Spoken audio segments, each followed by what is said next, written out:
Hey there, and welcome to this segment of Take 5 with Tony.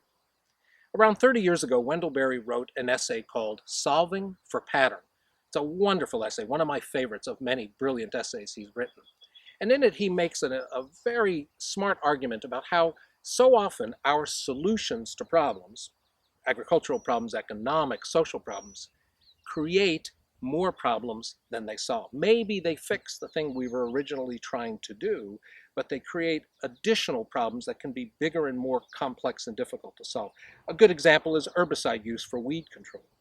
We have genetically modified crops that allow us to douse the crops with Roundup, but as a result of that, we've increased our use of Roundup by 500 million pounds, leading to health problems in farm workers and consumers, destruction of soil microbes, and beyond that, the need for even more potent and toxic herbicides to contain these super weeds. That's an example of solutions creating their own problems.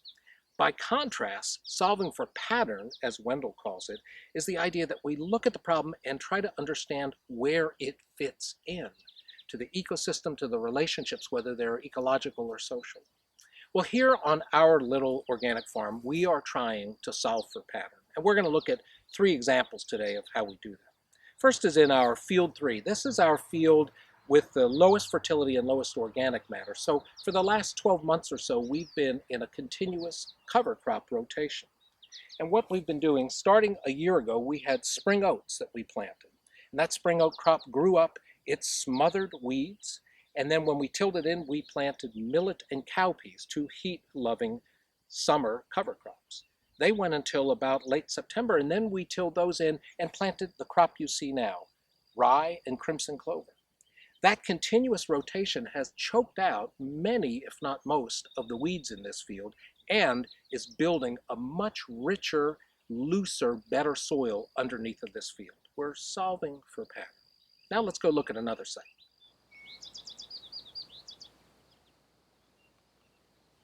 In this field, we have, again, a broccoli and cauliflower crop along with some kale, broccolini, and other spring crops. And our problem here was, again, twofold. Number one, we wanted to suppress weeds, but in this case, in the row spaces between the actual beds. And secondly, we're looking to attract pollinators, not so much for the broccoli, but for some neighboring crops, strawberries, that are just out of sight here. What we did was last fall, we planted crimson clover right in these pathways. And the crimson clover was very small coming out of the winter, but it's grown fabulously over the last couple of months. And so what we have now is a cover crop of clover that is suppressing about 85 to 90% of the weeds. We don't have to do any mowing, any weed eating, or anything in between.